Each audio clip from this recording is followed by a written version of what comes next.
Hey everyone, my name is Madison. Welcome to my Stage 2 Growth Insights presentation. In this video, I'm going to step into the role of a developmental psychologist and explain how real-life human development plays out across both adulthood and early childhood. Specifically, I'll be connecting two experiences from my project, my own personal journey of building healthier habits in adulthood, and my experience supporting my 22-month-old niece with emotional regulation and pacifier dependency. What makes this interesting is that although these experiences involve very different ages and situations, they actually reflect the same developmental principles: regulation, consistency, and change over time. The purpose of this video is to go beyond just describing my experiences and instead synthesize what I learned through psychology. Rather than treating these as separate personal stories, I'd like to show how theory helps explain real behavior and how that understanding can be used to support growth in both adults and children. In particular, I want to demonstrate how developmental theories such as self-regulation, attachment, and cognitive development are not just abstract concepts. They directly apply to everyday challenges like forming habits, managing stress, and supporting emotional development in children. Ultimately, the goal is to share practical insights that help others who are facing similar struggles in their own lives or similar caregiving roles. These topics matter because development does not stop at childhood. It continues across the entire lifespan. Adults are still actively developing habits, identity, emotional regulation, and coping strategies. At the same time, young children are in critical stages of emotional and cognitive development, where caregivers play a major role in shaping their ability to be able to self-soothe and manage their stress. In both cases, the underlying development task is the same: learning how to regulate behavior and emotions in a healthy, adaptive way. This is why understanding development psychology is so important. It helps us make sense of why change is hard, why nobody likes it, and how it can be supported effectively. At 32 years old, I'm in early adulthood, a stage that involves managing multiple roles and responsibilities. Now, I'm generally stable physically, but I'm much more aware of my energy levels than I was in my younger years. I noticed that things like sleep, stress, and recovery have a much stronger impact on my functioning. Cognitively, I'm in Piaget's formal operational stage, which allows me to think abstractly, plan ahead, and manage complex responsibilities like teaching, parenting, and running a household, all at one time. Psychosocially, Erickson describes this stage as intimacy versus isolation, but I also strongly experience generativity versus stagnation because I feel responsible not only for my own growth, but for continuing development of my children as a teacher and students, but also as my children as a parent. This combination of roles made my self-development project especially meaningful because it directly connected to my daily function and long-term well-being. The developmental issue I focused on was improving my physical health by becoming more consistent with exercise and healthier daily habits. This is something I chose intentionally because it impacts multiple areas of my life, like my energy levels, emotional regulation, stress management, and overall quality of life. As someone who's balancing teaching, parenting, I realized that my ability to care for others was so closely connected to how much I was actually caring for myself. From a different perspective, this issue is not just about physical health. It is about adult self-regulation, motivation, and behavior change over time. It also connects to the idea that adults are responsible for continuously adapting their behaviors to meet life's demands. At the beginning of this process, I noticed a super clear pattern of just straight inconsistency. I'd often start with motivation, strong intentions, but that wouldn't last when life became busy or stressful. One of the biggest challenges was shifting my all or nothing mindset. I felt like if I couldn't complete a full workout or follow my plan perfectly, I'd often feel like I just failed and would stop altogether. This created a vicious cycle of starting, stopping, restarting, which made progress feel slow and frustrating. Looking back now, I understand that this pattern is very common in behavior change, especially when goals are not structured in a flexible or realistic way. One of the most important frameworks that helped me understand is Albert Bandura's theory of social cognitive development, particularly the concept of self-efficacy. Self-efficacy refers to a person's belief in their ability to successfully complete a task or to reach a goal. What stood out to me is that behavior change is not simply about motivation or willpower. Instead, it results from a dynamic interaction between one's personal beliefs, environmental influences, and actual behavior.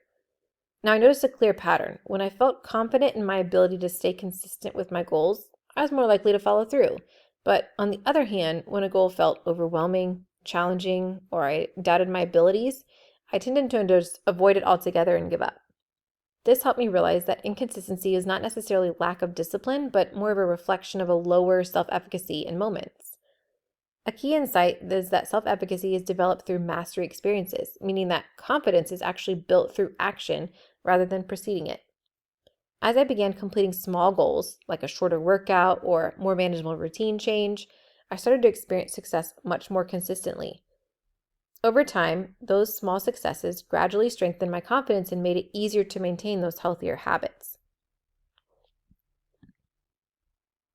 Another key concept that guided my experience was self-regulation, which is closely connected to executive functioning skills in adulthood. Self-regulation involves the ability to plan a behavior, monitor the progress, and adjust strategies when needed to achieve a long-term goal. At the beginning, I struggled with monitoring and adjusting parts of this. I would set goals for myself, but the minute I fell off track, I saw it as failure and didn't see it as a feedback at all. Because of that, I tended to stop instead of just reassess my approach. Over time, I shifted my mindset. Instead of asking, why didn't I succeed? I started to shift to what got in the way? How can I adjust this so it better fits my situation? For example, instead of completely just skipping a workout if I was busy or tired, I'd modify it or choose something shorter or more realistic. This helped me move away from an all or nothing mindset and went to a more flexible problem solving approach. And then I noticed that consistency became a lot more achievable and sustainable every day. Overall, this experience showed me that self-regulation is not about being perfect or never falling short. Instead, it's more about just continuously reflecting, adapting, and making adjustments over time. By the end, I noticed meaningful improvement overall consistency. I was able to exercise about 2 to 3 times a week, even if some were only shorter or more flexible than I'd planned. In addition, I became more mindful of other daily healthy habits, such as drinking water, staying hydrated, being aware of my portion sizes, managing stress-related eating patterns. Although I did not achieve perfection, I did achieve real progress. The most significant change was not just physical, but psychological.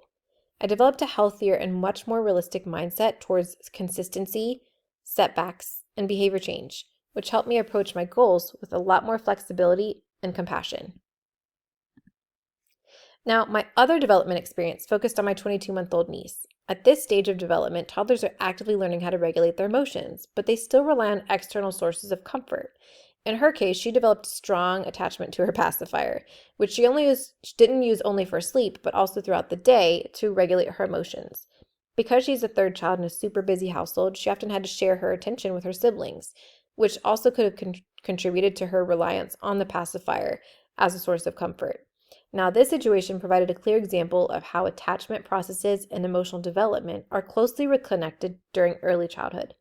Applying the attachment theory in practice meant having to focus on the responsiveness and consistency rather than just simply removing her pacifier.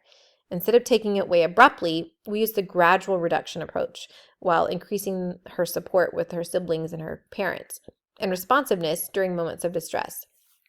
This means we offered physical comfort like hugs or calm reassurance to her with her emotions, and also offering things like stuffed animals to help with her predictable routines when the pacifier was available. Now, from a developmental perspective, this approach aligns with the idea that secure attachment is built through consistent and sensitive caregiving.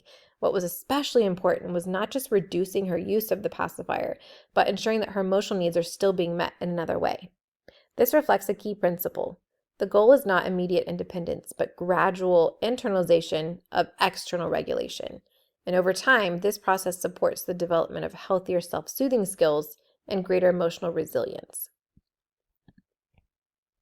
Attachment theory explains that children form emotional bonds with caregivers that provide a foundation of safety and security. When caregivers are not immediately available, they rely on other objects, like pacifiers, to help regulate distress. Now, in my niece's case, the pacifier served this purpose by helping her manage those emotions when she felt overwhelmed. From a developmental standpoint, this behavior is completely typical and reflects a stage where external regulation plays a primary role in emotional development. However, when a transitional object becomes the main coping strategy, it can limit opportunities for developing independent self-soothing skills. This is where it's important. Rather than removing it suddenly, it's to remove it gradually, helping them build their strategies. Although the behaviors appear very different across age groups, the underlying developmental process is the same, a gradual shift from external regulation to internal regulation. This is where developmental theory becomes meaningful. It demonstrates that it's through disconnected stages, but a continuous process of increasing complexity, independence, and emotional control over time. Both Bandura's social cognitive theory and Bowlby's attachment theory help me really understand that development is shaped through ongoing interaction between individual and their environment, rather than occurring in isolation. To support her development, we used gradual and consistent strategies. We limited pacifier use to naps and bedtime while offering other support and comfort during the day, calm reassurance, calm communication, and just our physical presence.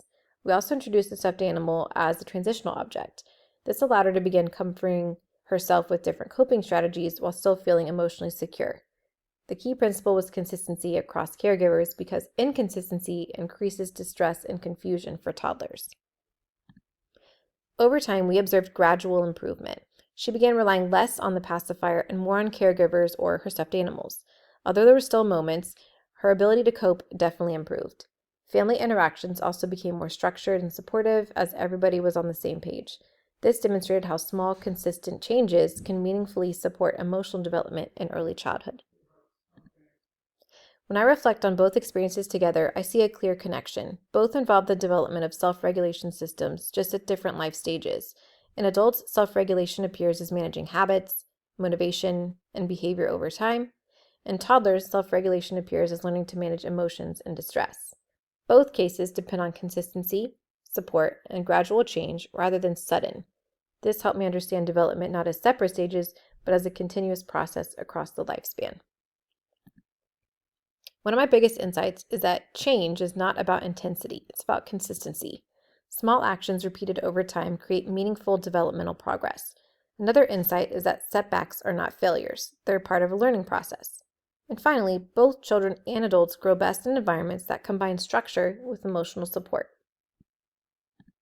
For adults, practical strategies include starting small, tracking progress, and adjusting goals, instead of just abandoning them. For children, the most effective strategies include emotional validation, consistent routines, and gradual transitions. Across both groups, the key is maintaining support while promoting independence. In conclusion, this experience helped me understand development as ongoing, dynamic process shaped by both internal and external factors. My personal growth and my niece's development both highlight the importance of self-regulation, attachment, and gradual change. If there's one message I would like to leave with, it's this. You don't need perfect conditions to grow. You just need consistency, patience, and support over time. Small steps still matter, and they often matter more than we realize.